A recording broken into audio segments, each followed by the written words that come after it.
That's great. Good. Hi there. Hello. Good to see you all. Everyone zooming in. This is a way that we live. Hello, Jyoti, in your community. Hi there. Where's the approach? I can't always see the names from here, so some of you I don't know, so particularly welcome to you, actually.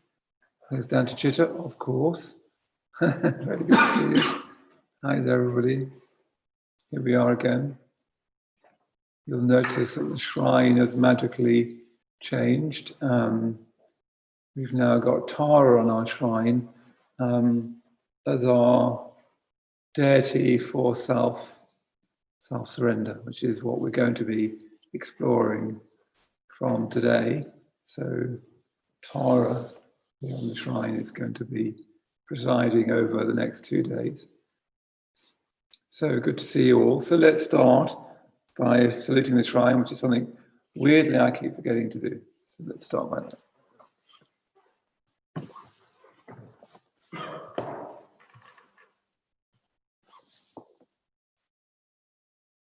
Namo Buddhaya. Namo Buddhaya. Namo Dhammaya. Namo Dhammaya. Namo Sanghaya. Namo Sanghaya. Namo Namo Namo. Om.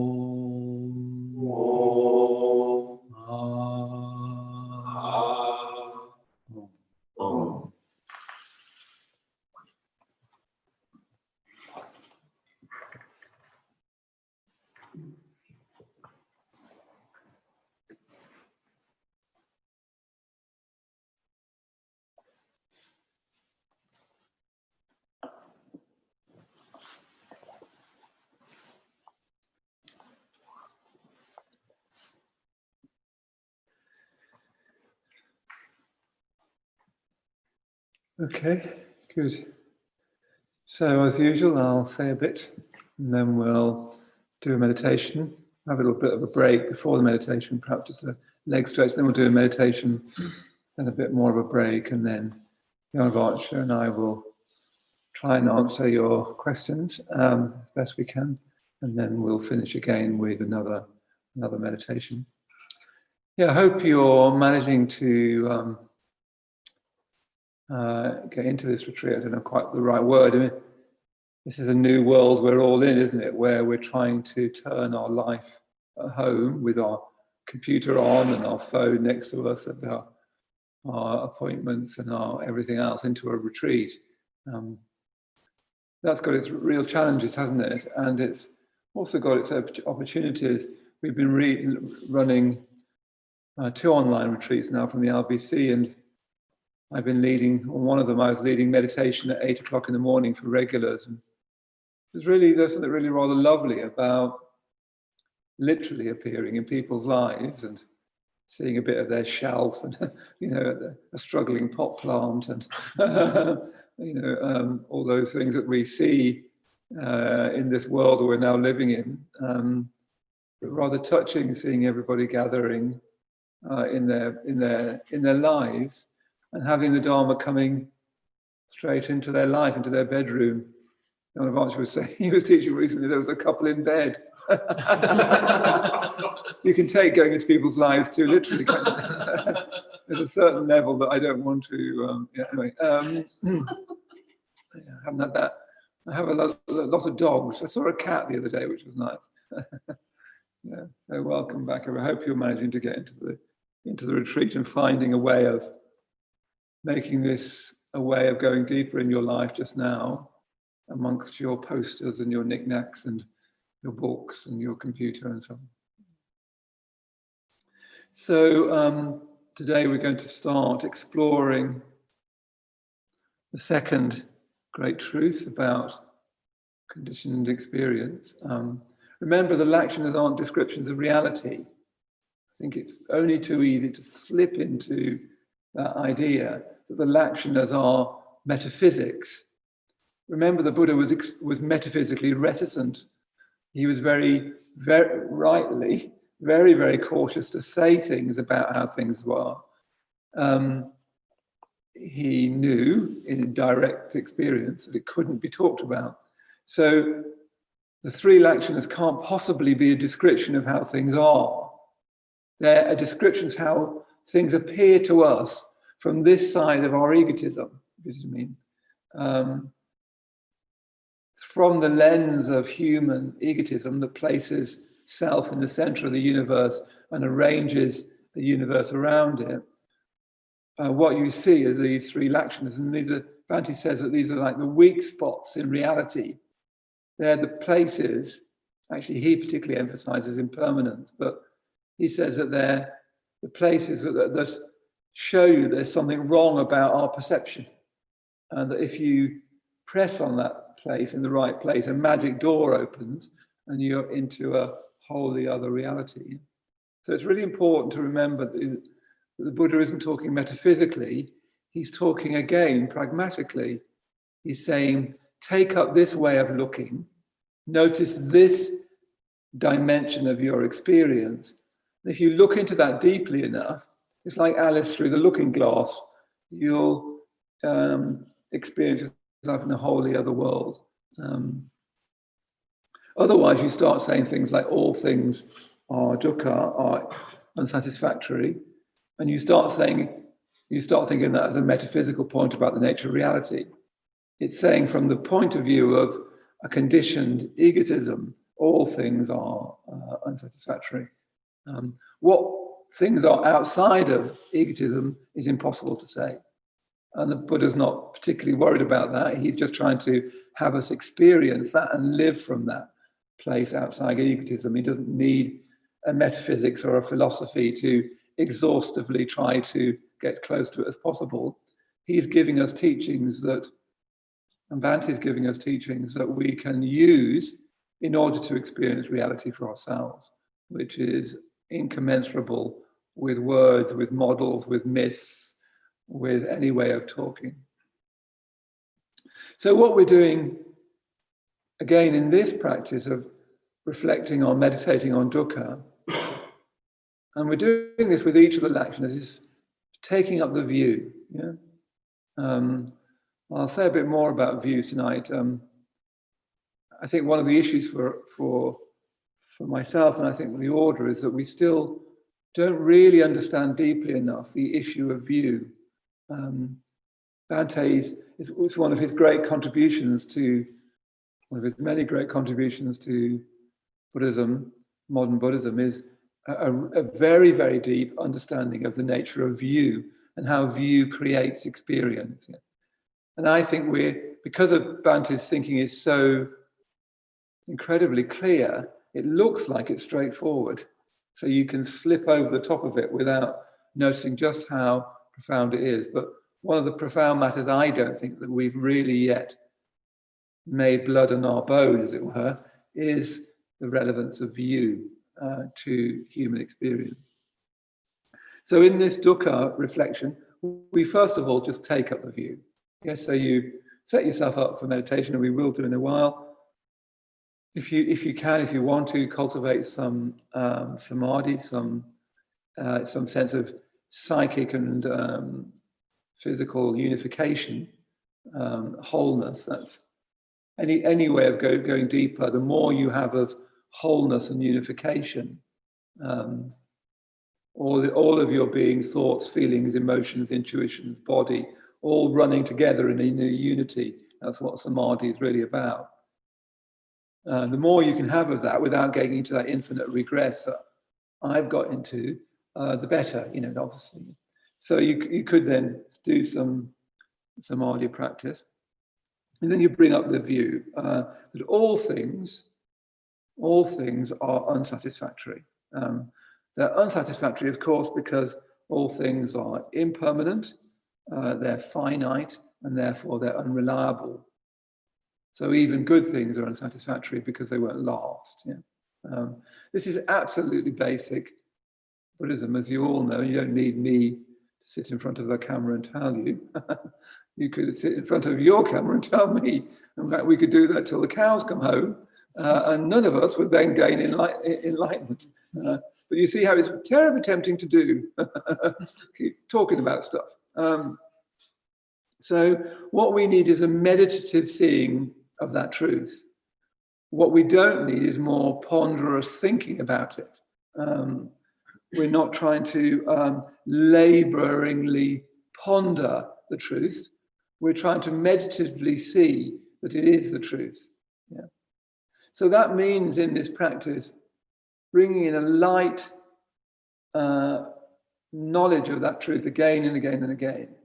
The important thing is in this practice, in all of the practices, to a light touch in terms of thought. It does involve thought, but a light touch that you bring in again and again, like scattering seeds on the earth. Yeah, scattering seeds lightly on this earth that's then going to fructify. So we're wanting to be looking at our experience again and yet again under the view of all experience, whatsoever, is unsatisfactory. We're not trying to think, yeah, but hang on, blah, blah, blah. We're just trying to take up that view because it's method, yeah, it's doctrine as method. So what we're trying to do in this practice, I was doing it again this morning, or what I was trying to do anyway is, first of all, I try and do some samadhi, then I bring to mind the Buddha's teaching that all things are unsatisfactory or dukkha. So is that true in my experience just now? Yeah, is that true in my experience just now? So I have quite a lot of body discomfort in meditation for one reason or another. So I first of all start with the body, and there's discomfort in the body, and that's dukkha. I don't need to, philosophize it. I don't need to think, where did it come from? I don't need to think, will it continue? I don't need to think, will it get worse? Will it get better? It's dukkha. The Buddha said, all experience is dukkha. So unpleasant experience is dukkha. So can I just let it be dukkha? Yeah. And then I try to look at the experience which is more neutral, going through the classic kind of Vedana analysis.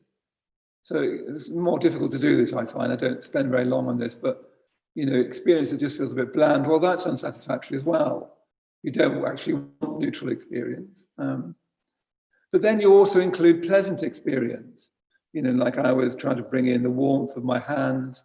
As my meditation was going deeper, it was getting more pleasant. And you try to see, if nothing else, because it won't last. Yeah. So you see that you're not trying to think about it. You're just trying to have this as global a sense as possible.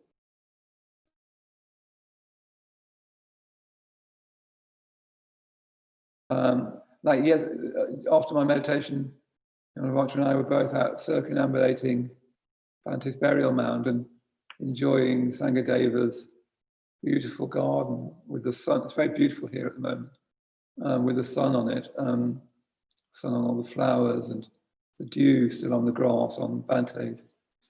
I don't know, it doesn't actually ever stop. Sangadeva, he just works all the time, or when he does stop, he doesn't move at all. He's like a lizard. He's either doing nothing or moving at great speed. But then I was trying to see, well, all of this is impermanent, therefore it's all unsatisfactory from the point of view of ordinary consciousness and everyday consciousness. It's not trying to do any more than that. It's not trying to posit any more.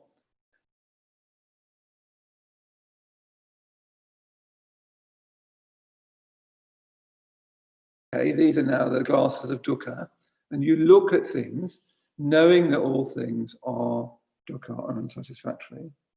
So you try to include, what I would do is start with body sensations. I think it's particularly useful for discomfort. You just note, I just go through all of my discomforts. I've got a whole sort of smorgasbord of discomforts, which are too boring to talk about. but rather unpleasant to live with. And I just, well, that's dukkha, and that's dukkha, and that's dukkha. And then neutral experience, well, that's dukkha as well. Pleasant periods experience is dukkha as well, because it's not going to last. But do you see what we're trying to do? We're trying to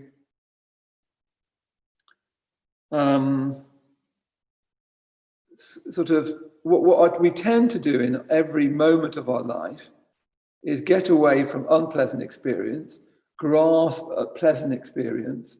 Actually, we often enough grasp an unpleasant experience as well, that argument you're having with someone in your head, that knockdown criticism you're going to make of so-and-so that finally wins the battle. You know, we pick those sorts of, we're constantly, all of us, and we all know this, picking up elements of our experience, preferring one thing over another, trying to get away from that thing so we get this thing, elaborating on that thing because we don't like that thing. We're constantly fussing over, preferring, sorting, trying to have this rather than that. Yeah? All of which really is an escape, an attempt to escape from the fact of dukkha. Yeah? So what we're trying to do in this meditation, I hope I'm getting this across, is see that it's all dukkha. So there isn't anywhere to escape to. It's trying to, just look at my notes, I put it rather well in my notes somewhere. It's trying to work with that compulsive, deeply rooted tendency, that compulsive and deeply rooted tendency to pick up phenomena, grasp them, fuss over them, or try and get rid of them. Yeah, that tendency to pick up phenomena, grasp them, fuss over them, or try to get rid of them. Yeah, that's what we're doing all the time. Picking up phenomena, trying to grasp them, fuss over them, get rid of them, or enhance them. Yeah, you could say that deep compulsive push and pull. I want this, but I don't want that. I want that, but I don't want this. I want this, but I don't want that. We all know that, and all of you could give a talk about this. And I can, as you can see. And then you close your eyes and we're all newcomers, aren't we? As soon as you close your eyes, you're back to being a newcomer. And okay, let's start again. So this is dukkha, that's dukkha. So you're trying to see that things are all dukkha. So there's nothing to reject and there's nothing to prefer. Yeah? There's nothing in dukkha. It's absurd to think I'd rather have this dukkha than that one. There's nowhere else to get. Yeah. So you're trying to have this kind of, difficult to find words for it, a kind of blessed disinterest that everything is dukkha. So you don't need to prefer anything. You don't need to pick up on something and fuss over it and cradle it and so on. You don't need to try and get rid of anything because it's all dukkha. Yeah? What I found this morning as I was doing that through most of the practice was my whole experience starts to, it gets difficult to say because then you start to grasp it, but it starts to sweeten. This is what I found, my whole experience started to sweeten and ripen. What you can do, because again, remember, you're looking for release and relief and the sense of, oh, I don't need to struggle anymore. I can just put down that struggle that I'm constantly obsessed with of getting things I want and not getting things I don't want. What we're doing in this reflection is realizing that the things that we're trying to get that we want, the things that we want are dukkha, trying to get what we want is dukkha, trying to push away things is dukkha, the things that we don't want is dukkha. So we can just try and really see that meditatively, not know it cognitively. And then you just sort of let go more and more of that struggle. Yeah? What you can do, just a little PS to that, if you find then that pleasure arises and relief, I mean, I was finding by the end of the meditation, a sort of subtle sense of pleasure. Just such a relief to stop fighting things, including fighting discomfort. You know what it's like when you've got discomfort, especially when it's fairly chronic.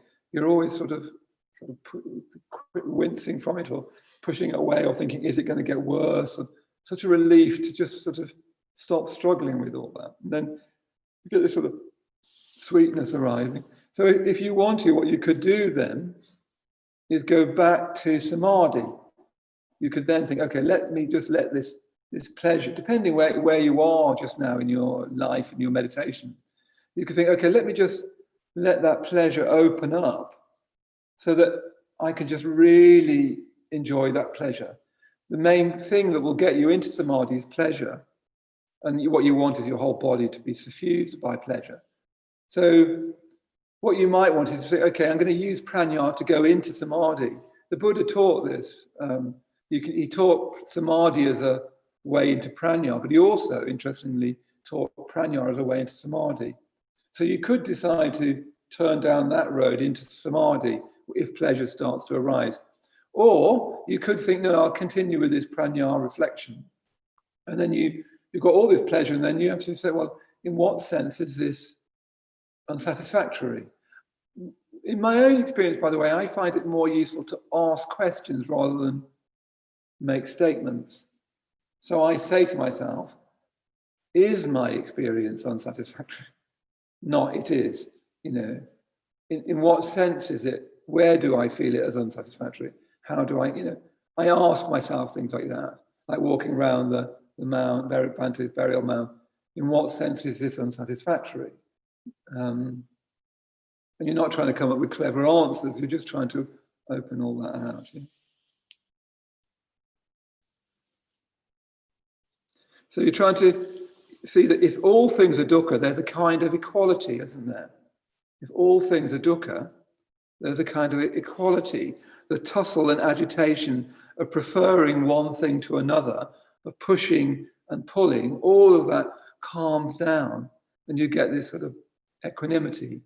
That's what we're sort of looking for in meditation.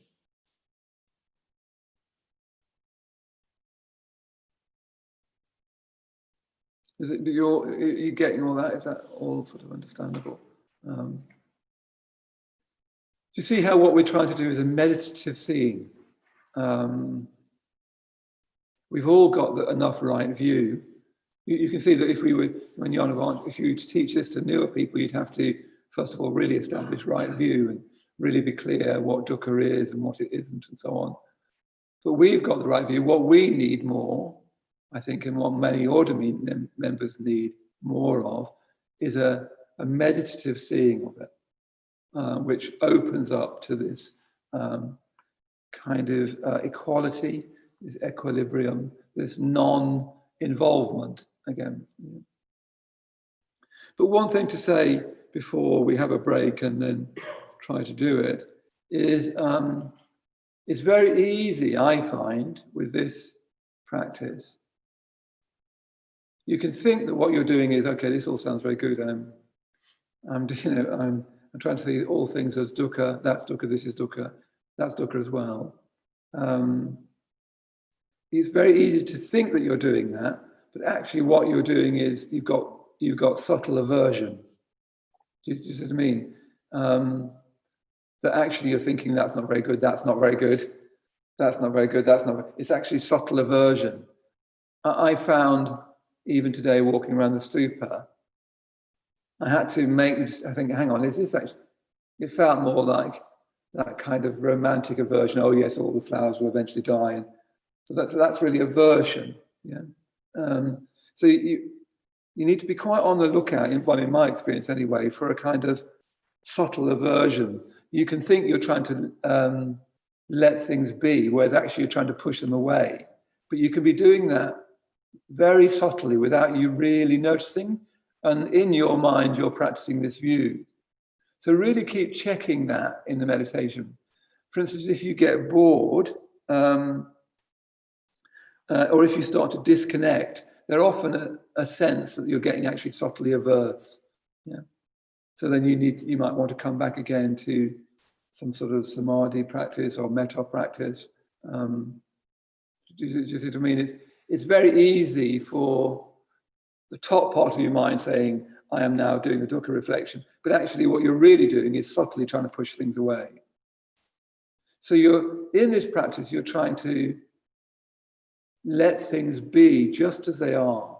You get it in that wonderful saying of Padmasambhava, don't you, where he says, as anything can happen, peace will arise from within. Do you remember from the advice to the three fortunate women?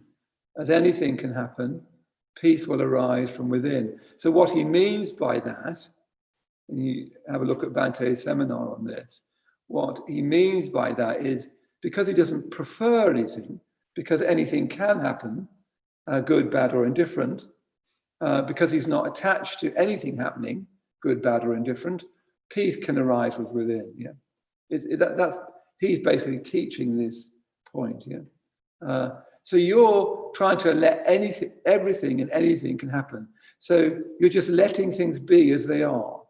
Yeah, you're not trying to go around sort of knocking every little discomfort thing on the head and say that's dukkha, that's dukkha, that's dukkha, that's dukkha. You know, like a pudding full of what is it? Where do I get it? What? Whack-a-mole. Yeah, whack-a-mole. Yeah, that's right. Yeah, yeah. You're not trying to do that. And there's a pudding full of crows. I think I can't remember. Maybe what you whack them on the head with them. Anyway, you don't need to worry about it. Okay, I think that's probably enough. But yeah, so just keep a watch out, keep monitoring whether you're actually slightly moving into subtle aversion rather than just letting things be. So in the meditation, we'll have a little break in a second, but in the meditation, if you want to start with samadhi, or you just, for me, I actually don't find it helpful to start with samadhi sometimes. So what I sometimes do is I just straight away, the Buddha said that all things are dukkha. So is that true? So let's have a look at my body first. Is it true of my body just now that that's dukkha? And then let's go a bit deeper and let's look at how I'm feeling, my Vedana. And then let's notice thoughts and then even sounds around me. And you're trying to move between being very focused on something, like the pain you've got, really focusing on that, and then move between that and being very global. So include uncomfortable experience, avert the uncomfortable experience, neutral experience and pleasant experience. Include focusing on sort of more microscopic elements of your experience and then broadening out as broad as possible so that you get this really global view that yes, when I look at it, all of my experience is dukkha. So I don't need to try and get somewhere else. I don't need to try and push that away or get this. I can just let it all be there as it is. Yeah? Completely let it be there. Yeah? Okay, so let's have just a 2-minute leg stretch and then we'll have a go at doing that. Yeah?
I also wanted to particularly welcome Varadi. I keep seeing you there. Hello, Varadi.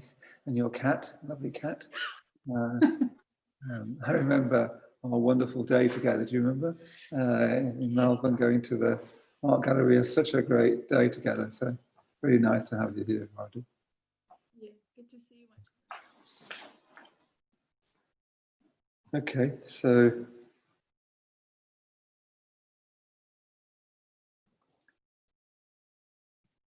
let's set ourselves up for meditation.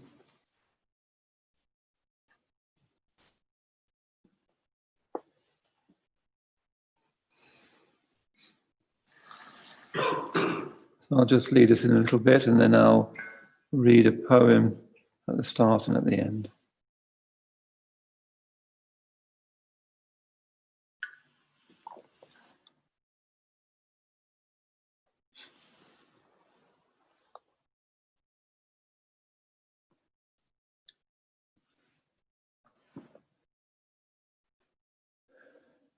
Good. So when you're ready, closing your eyes. It's lovely to, when you close your eyes away from the screen. Oh, there's someone with a dog. That's nice. Get the dog to close their eyes as well.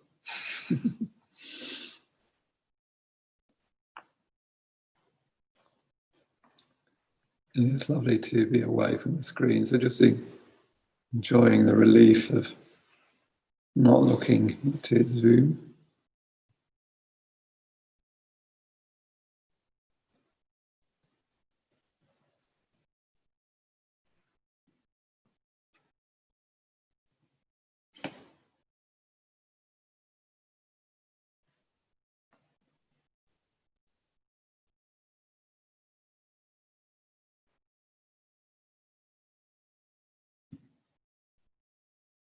And once again, softening your eyes.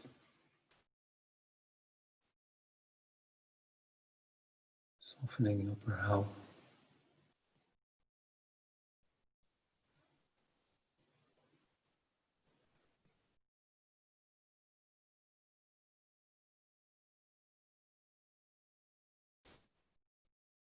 Softening your jaw.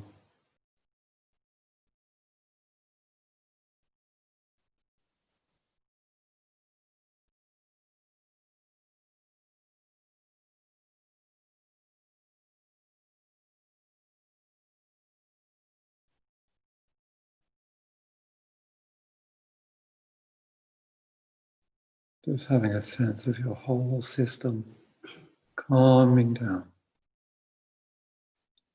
quietening down.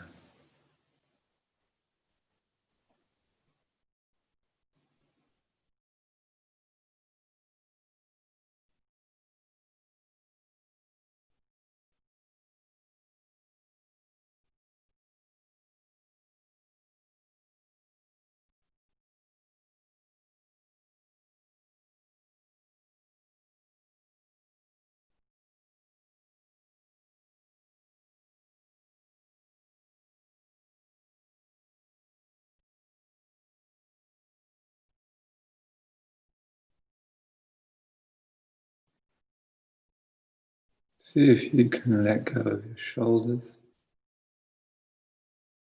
You might just imagine them dropping down your back.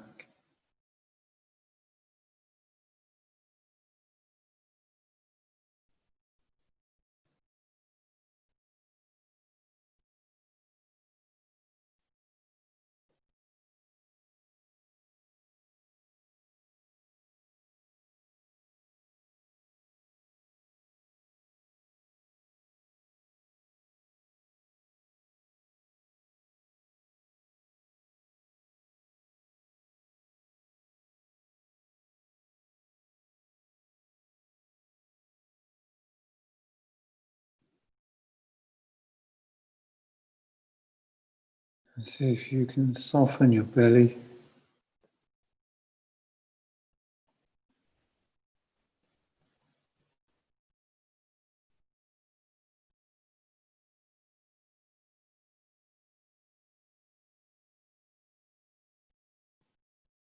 Really see if you can Smooth out, soothe out any gripping, any holding.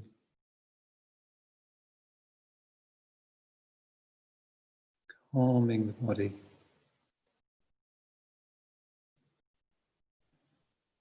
Calming your mind.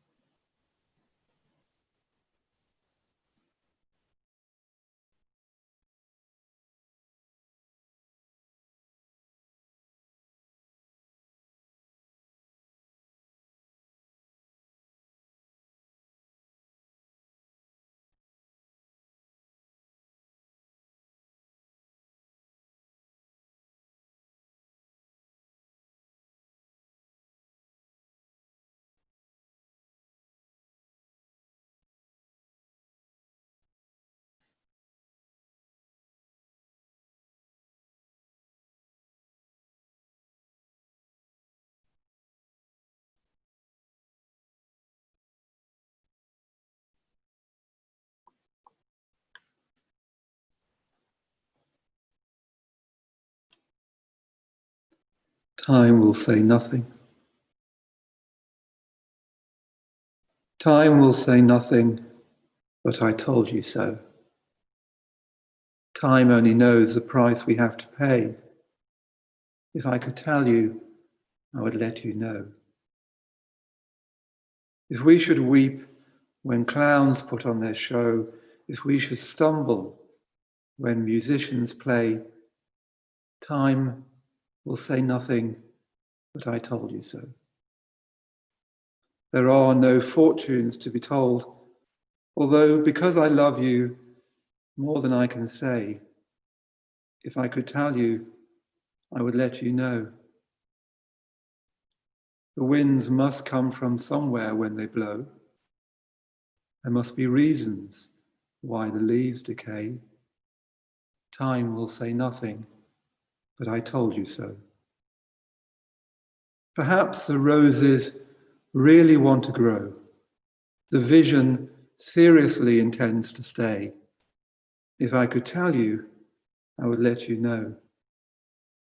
Suppose the lions all get up and go, and all the brooks and soldiers run away. Will time say nothing, but I told you so? If I could tell you, I would let you know.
Relaxing your concentration.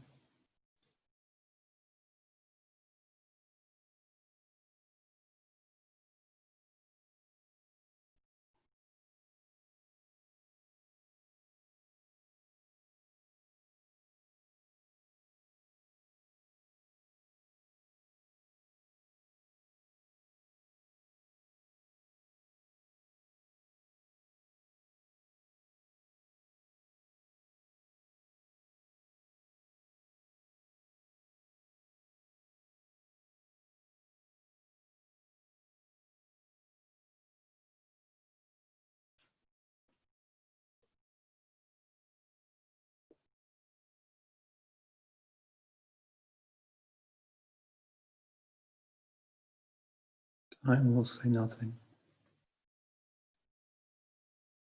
Time will say nothing, but I told you so. Time only knows the price we have to pay. If I could tell you, I would let you know. If we should weep when clowns put on their show, if we should stumble when musicians play, time will say nothing, but I told you so. There are no fortunes to be told, although because I love you more than I can say, if I could tell you, I would let you know. The winds must come from somewhere when they blow. There must be reasons why the leaves decay.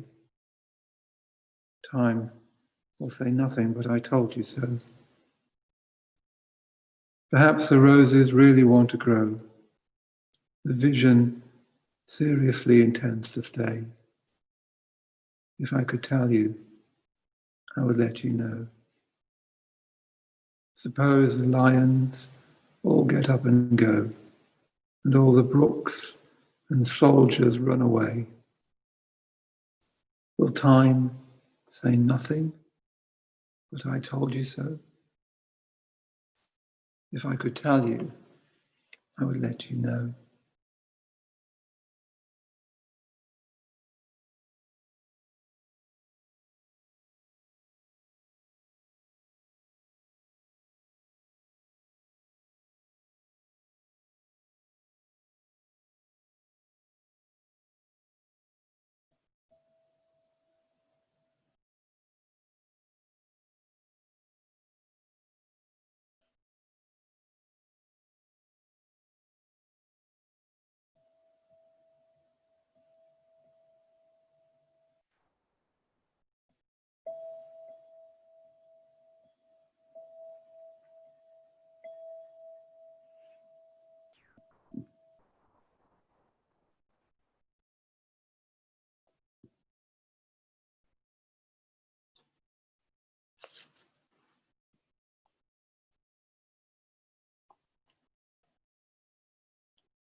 Okay, so let's have a break. Let's see if we can have a break for about, say, 8 minutes and come back here for 8 minutes time.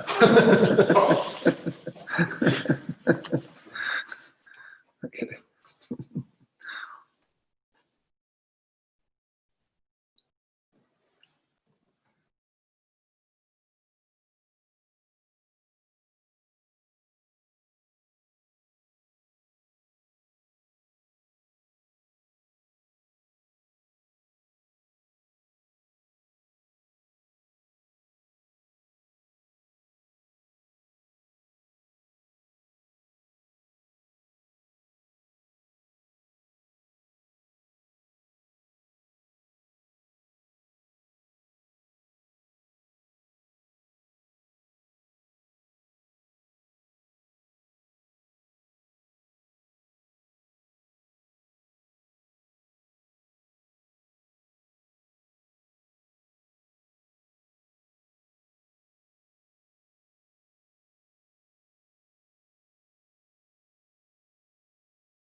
Okay, so let's come back again. After our 8-minute break. Why do I do that? I thought 10 seemed too long and 5 seemed too short. Anyway, never mind. So yes, there's a few people still to come back yet. You can see shadows.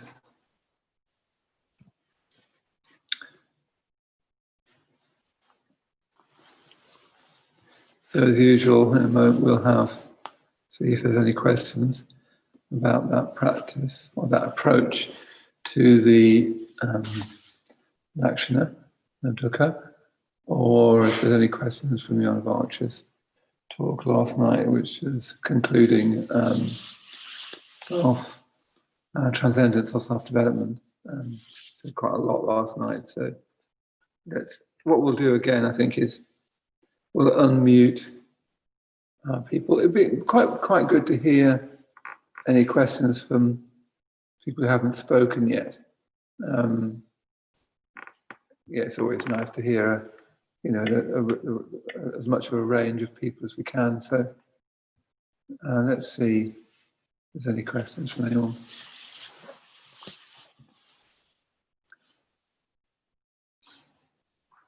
You can just wave and we'll unmute you.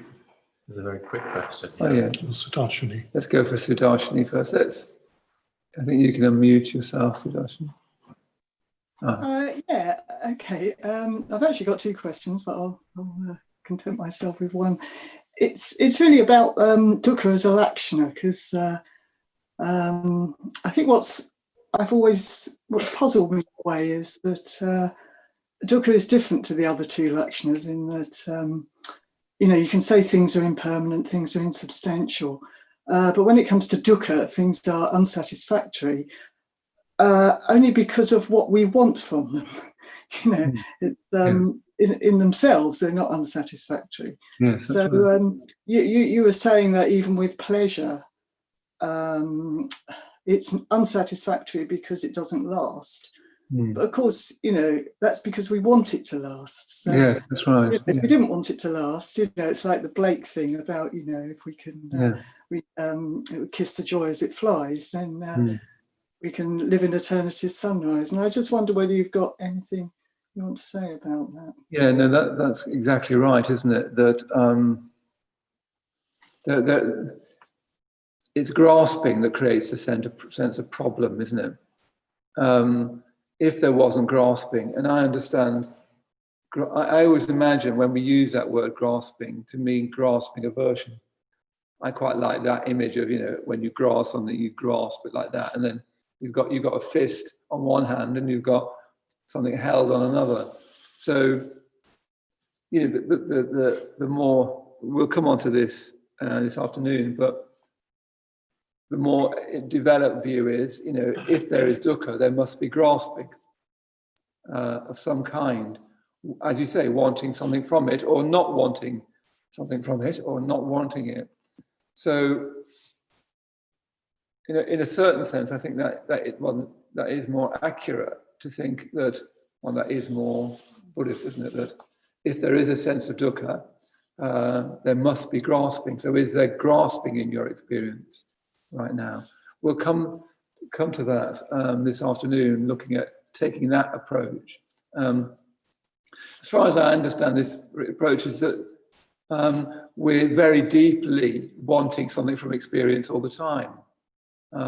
Wanting and not wanting, fussing over, grasping this part, preferring that part of our experience to this part. I think that's very, very deep within us. And I think this reflection is trying to show us that, if you see what I mean. I don't think it's trying to say, as you say, that reality is dukkha. Reality is, dukkha is to do with our grasping, isn't it? So you're quite right. But I think this is getting at, look, we're very deeply preferring one thing after another. We're not saying, as anything can happen, peace can arise within. That's what Padmasambhava's response to that is, isn't it? Is because he's not wanting anything from anything, or not wanting anything from anything, peace can just naturally arise, because the sense of problem isn't constructed. So this reflection, I think, is assuming that you've got that you're always on a subtler level, preferring, not preferring, taking up, fussing over, pushing away, trying to grasp. But yes, if you didn't do any of that, the sense of dukkha wouldn't arise. I don't know whether you've got any more to say about that. Just what occurs to me, Sudarshini, is also certainly one approach, and this is what Rob Berbier seems to do with the lakshanas, is to treat them all as method. So I think you're right that dukkha seems to be more to do with us and our perception. But even impermanence, I don't know, reality is beyond notions of impermanence and permanence. If time itself is a construct, what does it mean to say something's impermanent or not? Even to say a thing is impermanent, that's method, if you sort of mean. And similarly, possibly less so with anatta, but I don't know, somehow anatta seems to go deeper into the heart of things, but even that, who knows what you can really say. Bandhu does say, doesn't he, that dukkha is the furthest away from reality of the lakshanas. Yeah, maybe anatta goes. It's the closest. Closest. Yeah. Don't know if does that help? Yeah, thank you. I'd just like to add that I think for me anyway, I think there's always a danger. Because there's layers in this thing, isn't there? Really, about you talk about fussing over things to try and make them to get rid of the dukkha. But I think there's a way in which, if you have a certain level of spiritual practice and a certain good lifestyle, you can sort of allow your pleasures to just continue indefinitely and never really kind of get to grips with dukkha. And I think that's just. We're very protected from our dukkha, aren't we, really? So, that's right. And it's easy to think that, therefore, there isn't much. Did you say there was a very short one from Shantikatu? He said, love the Villanelle, who wrote it. Auden, W.H. Auden. and well spotted that it's a villanelle. You're one of very few people who spotted the villanelle. Its actual title is But I Can't, which is a terrible title, so I've changed it. Which is outrageous. I changed it to time. I changed the first line, which is time will say nothing. Anyway, if you type it in, you'll find it's wonderful.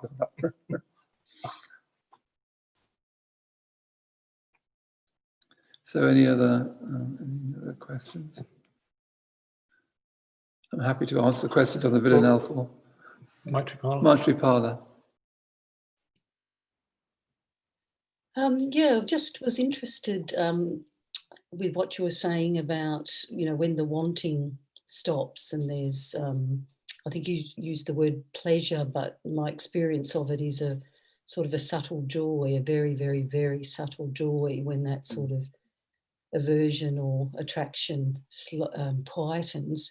I just wondered, because I'm not quite sure where you're heading with this yet, so maybe it's too early a question, but I just wondered at that point where you feel it sort of sits with this sort of practice, if there's a natural heading into the jhanas. So would you, suggest to sort of stay at the level of reflection of the lakshanas rather than, say, go into a deeper absorption, which isn't maybe the point of this practice? Well, again, but Berbier is very sensible about that. He says, it depends how you feel. You've always got that two roads. As you say, I think that is a better description of sort of subtle, very subtle joy. So the joy always sounds too upward thrusting, and the joy that you get in this is sort of softer, isn't it? So he says, if you feel actually what you need just now is more jhana, more absorption, then you can just, as it were, tilt towards that pleasure, and let it suffuse your experience more and more deeply. And then you just get very, very, very absorbed. So that's prajna leading into samadhi. Or he tries to say, well, see if you can see that subtle joy too. Is there a slight holding on to it? Is there a preferring of it? That to the degree there is experience at all, there'll be some kind of grasping. I think that's an important point, that to the degree there's something that we call experience, there's some kind of grasping to it. So even very joyful experiences like that, you're probably slightly preferring it. So and in the Pali, the Buddha's saying, even in joy, you look for, okay, where's the dukkha still? And you keep going deeper by, even in very, very subtle states, finding the dukkha element in them. So I think that's another thing is with these practices, is that you can work quite crudely, but you can also work quite very, very subtly. As Sudarshan was saying, there's layers. So you feel that subtle joy in letting go, and then can you see if there's a sort of very, very subtle grasping or dukkha there, and can you then let go of that, and then let go of the intention to let go? You can keep on going deeper. That's how I understand it. Anyway. You think, yeah, I just had two thoughts. One was that obviously on retreat, because we're trying to get through quite a bit of teaching on the lakshanas, we're not sort of emphasizing enough samadhi. Yeah. We're just going through, we're rattling through, aren't we, the lakshanas? And in a way, I think more samadhi would be good, or more emphasis on samadhi if you're practicing on your own, as it were. The other thing, though, is I think that, I don't know about this, but there's something about, I think you can keep enjoying, sukha or joy or whatever, and keep letting it go and let more joy arise. And let more joy arise as you let go of that, and have a background reflection of all conditioned things as dukkha. It's that insight that I think we're trying to privilege in the prajna approaches, that nothing is worth holding on to ever. You see what I mean? So that's the prajna reflection. But you can keep in the meditation experiencing more and more sukha as you let go. Thank you. Yeah, no, that's helpful. That idea of there is actually a very subtle preference for subtle joy is my experience. So just to even stay with that a little bit more in a refined way would be interesting. So thank you. Thank you, Maitreyabandhu. Savannah Jyoti. Savannah Jyoti.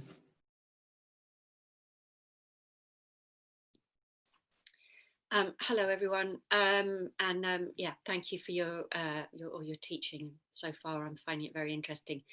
I wanted to ask, I'm really sorry, I missed the beginning of this Q&A, so I really apologise. I came back in when Sudarshani was speaking, so I hope I'm not asking the same thing she just asked, but I find it very difficult because I'm such a sort of negative, I have such a negative nihilistic tendency, that this thing about, I just so easily just fall off the cliff into nihilism with this idea of trying to think, oh, nothing's worth holding on to, because I sort of go around with that, with an unhelpful version of that in any way. So I wondered if you had any thoughts about that, or whether that perhaps means that this isn't a great way in for somebody like me. And I know, Maitreyabandhu, you're a little bit like that, so I'm wondering, whether, anyway, any thoughts from either of you on that?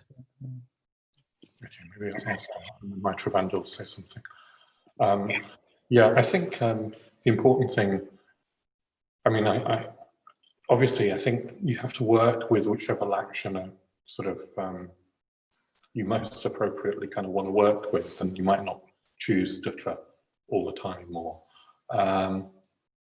if it feels like you're slipping into unhelpful states with it. or you might choose to sort of back off a bit and cultivate more Shraddha and metta, because the reflection, of course, is meant to be all conditioned things or unsatisfactory, all conditioned things, with an implication that there is something beyond conditioned existence that is completely satisfactory, is completely fulfilling, is completely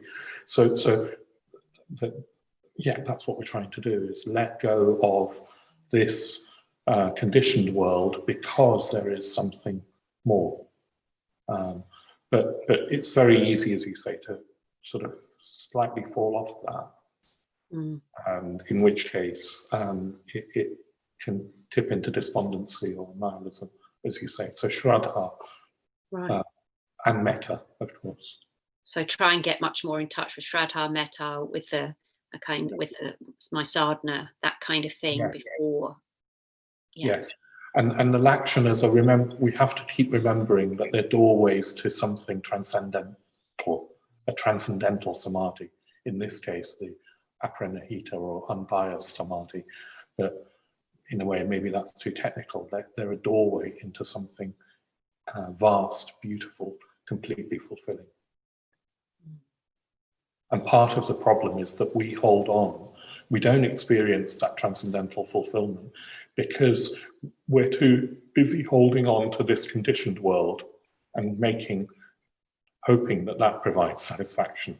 So the reflection is very much about letting go of this and opening up to that. Okay, thank you. It's helpful. I might add a little bit, because I do think we're quite alike in this way. We've had many discussions about this. And I do agree, with Jan Svart's point, that Shraddha and metta and so on. And I've told myself that many times, and I've told other people. I don't actually, to be honest, find the recourse to Shraddha and metta for me hasn't been helpful. I'm trying to think why. I think, for me, as soon as you try to, I'm trying to do that so as not to do the thing I do, if you see me, which weirdly evokes the thing I do. It's a bit like saying, yes, don't think about a yellow taxi, think about a red one, which weirdly makes me, as you know, the psychology makes me kind of think about a yellow one or rebel in some way. Because I found that with that very kind of, that sort of tendency of the psyche, and like you, sometimes it's more or less in charge, as it were. I found that even trying to, I think, yes, I know I should develop Shraddha. Yes, I know I should have more of that. And I know I need more metta. That itself for me, in my practice, can be self-problematizing. So actually, I found it quite a relief to just say, okay, so there's dukkha. It's dukkha. It's not your dukkha. It's not something you've done. It's just the nature of things, that everything is dukkha. And that you don't need to struggle with it anymore. You don't need to think, yes, I need to develop something other than that. I need to get out of that. I found it strangely much more useful, these dukkha reflections, than trying to, as it were, cultivate samadhi through Shraddha or metta or so on. That's not to say that one shouldn't, and I still do try to cultivate those things. But, for instance, this morning I was, again, doing this reflection, and it's a bit of relief for me. So I don't quite know how I do that. I was trying to think how I've done it, when I can do it. And I too have noticed sometimes, like yesterday, it was shading into something more negative, more psychologically negative, and not very helpful. And I needed to be alert to that, and I don't know, come back from that, or remember that I'm going into that, and that's not what this is. And that's what I was doing yesterday. So I do think you have to be very alert to that. And those tendencies, if you have them, and I have them, those sort of nihilistic, sort of problemizing tendencies, they sort of run, don't they, just below the level of your awareness. You don't mean to think like that. They're just like a current that takes you in that direction. I wonder if there are two kind of slightly, it's really helpful to hear that much around it, because I can imagine one could either sort of think that dukkha is one's own fault. It's my fault that I'm in pain and it's not working out. In which case, what you're saying might be really helpful, to know that actually, no, this is part of conditioned existence. It's not personal. It's more that there is dukkha. But if it's leading to despondency more generally, that, the whole world is dukkha, and look, everywhere I look, everybody is in pain, then I think it is important to bring to mind that there's something beyond this world of pain. Okay, great. Thank you. That's very helpful. Thank you. I will try and think more about that, because I do think that's very important.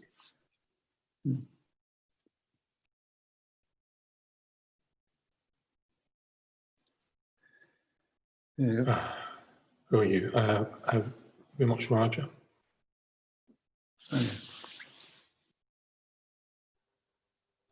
We can't hear you, so. No, sorry, I've just turned myself on. Okay. It takes a while to sort of get the cursor down to the. Yes, that's right. There's always a slight pause as someone's trying to unmute themselves. It's part of our modern life. It's kind of really helpful to be able to do this, because I generally, impermanence is my weapon of choice, if you like, in the battle against samsara. And what I kind of noticed was that it's almost inexorable logic in it, that one has to give up the drama of life. And also a sense of sadness, but even that's a form of dukkha. And that going beyond that just leads to silence. So it's really interesting to be able to do that and have that sort of sense of, it's almost like at some point it felt like there is nowhere else to go here. Just relax and enjoy what is. There's a very strong sense of that. And that, it's just really interesting. Yeah, that relaxing, letting it be, as you were saying, is a releasing of clinging. It's a softening of clinging, and that's what leads to a sense of peace. And there's something about the path of self-surrender. Yeah. In that as well. It's one thing I was thinking about. Somebody was talking about yesterday, or was the day before. The days run into each other after a while. About sort of noticing sensations and then trying to capture every sensation, and then you have to sort of not try and do that, because the mind can't do that. It's just not possible. So one option was to kind of, in a sense, come back to the path of development and just notice what's arising immediately. But sometimes I kind of think there's something about dropping into faith at that point, or self-surrender, and just allowing the whole thing just to open out and sort of let go, if you like. No, I think you're right, and we sort of intuitively link these lakshanas to these three myths, just anyway, that's how they seem to fit. But in the anitya reflection, in the impermanence reflection, there does seem to be more emphasis on effort, doesn't there, on focus. And in this reflection, the dukkha reflection, there's more, I think, more emphasis on letting go, letting be. And that does seem to link more to surrender and faith. I often use these reflections, the dukkha reflections, before then my sadhana. Because as you say, there's that kind of, well, there's nowhere to go here. For me, I can then move into the Maya way quite easily and open up to Padmasambhavas here, without that straining of what does he look like? Where's his cat Vanga again? That's so easy to get to. What's he wearing? Perhaps we should leave it there for just now, so we can go. There's one question. Oh, there's one more. Okay, there's one more. Yeah. So this is from Dayanata. Oh, hello, Dayanata. Hello, Dayanata. Great to see you with us. I was wondering whether you were really We with can us. see your name, but not your video. We live with Dayanata. Which makes us wonder whether it's because your room is very untidy That's again. right. That's what it evokes for me. But Turn the video on. how many Yodins there at the moment usually scares you into tidying it. So Dianat has a floor drove, which is quite good. Have you, anyone else got a floor drove? They're really good. Anyway, ask your question, John. Turns out it's actually saying legit on Dianat. Anyway, what you're talking about is quite concept heavy. If my meditation doesn't have an image or even color in it, my distractions seem more interesting. Is there a way we should be bringing Tara in here? Yeah, no, thanks, Dianata. It's I think you're right in a sense. If it helps, bring Tara in. We're not all. What am I trying to say? Well, I don't know. We're teaching different sort of ways, but to be honest, I think these methods can cohere. In practice, what I sort of do is mix it up. So at times I might bring my yidam in. You know, particularly if I'm letting go, I try to have a sense of I'm letting go into something more. You might. I'm trying to look at James because he asked the question, but yeah, Dianata, you might want to experiment with Shraddha particularly, if that helps. Yeah, maybe that's a short. Longer answer, I guess, is that all these different methods can cohere in a way that is difficult to talk about. Perhaps we'll try and go closer to that. Yeah. Later on. Yeah. I wonder whether we probably should. Yeah. Vilasani's waiting, aren't you, Vilasani? I think we're running out of time. I think we're running out of time, Vilasani, as it were. What time is it? It's 20 past. Let's just hear from Vilasani. Okay, let's hear. And then you need to unmute yourself, Vilasani. You're gesticulating and speaking. But, that's it. We can only see the top of your head.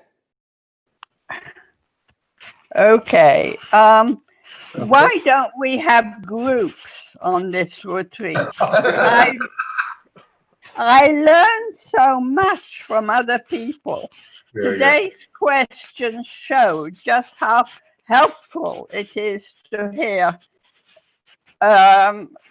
responses from other people on the retreat. Yeah. I really miss not having groups. Maybe next time when we do this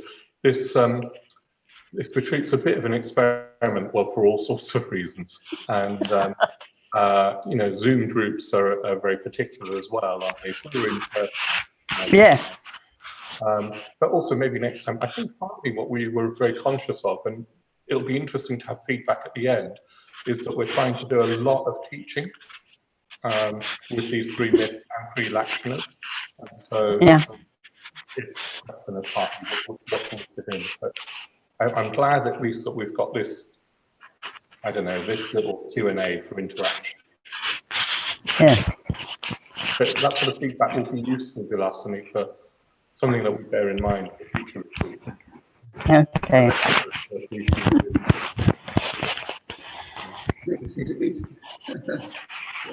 You have people in a room.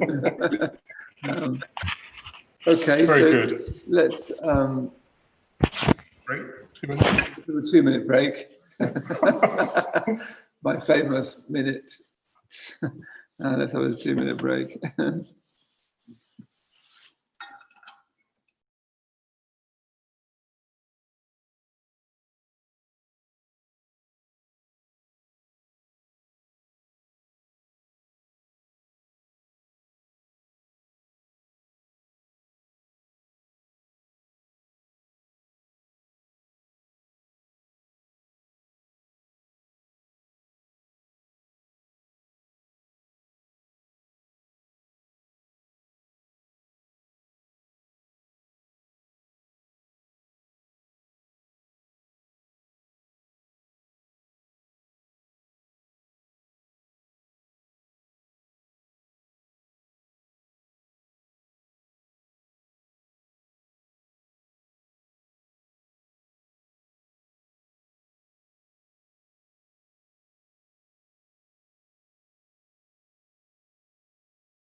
Okay, so let's come back again.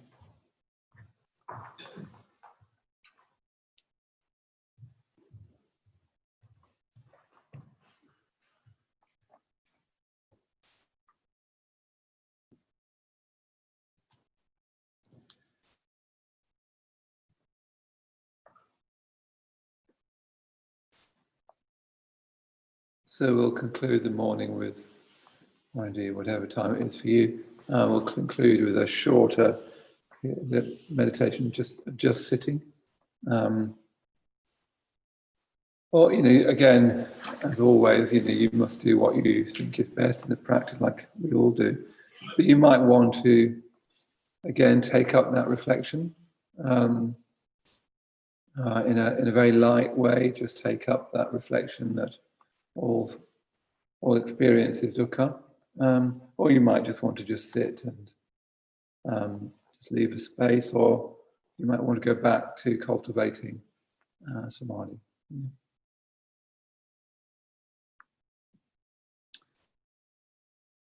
So setting yourself up again.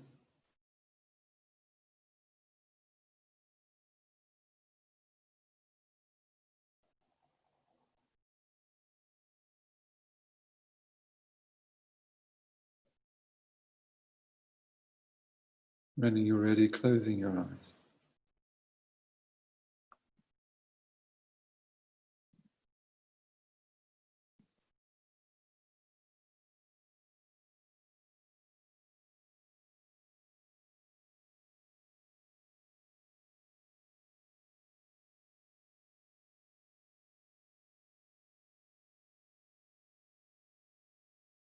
And once again, softening the brow, softening your eyes, your jaw.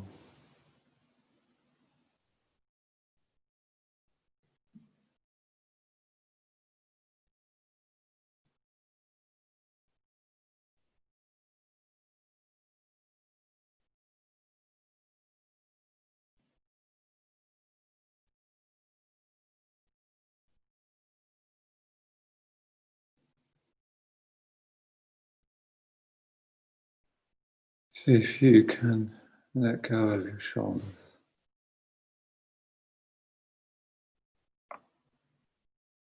So we're moving back to our awareness, having this soothing, smoothing out, calming effect on our body and our mind.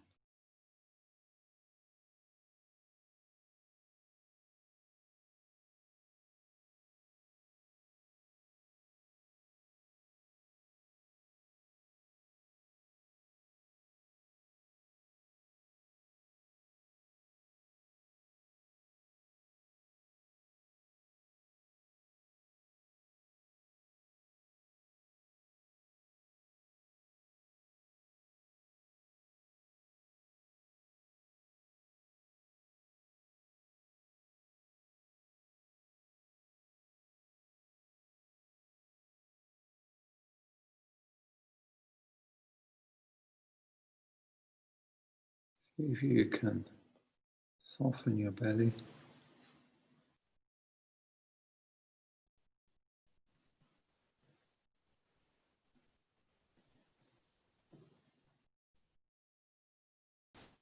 So again, you're trying to just imagine all those areas that you habitually, instinctively grip onto. Just imagining all of that calming down, quietening down.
Okay, good.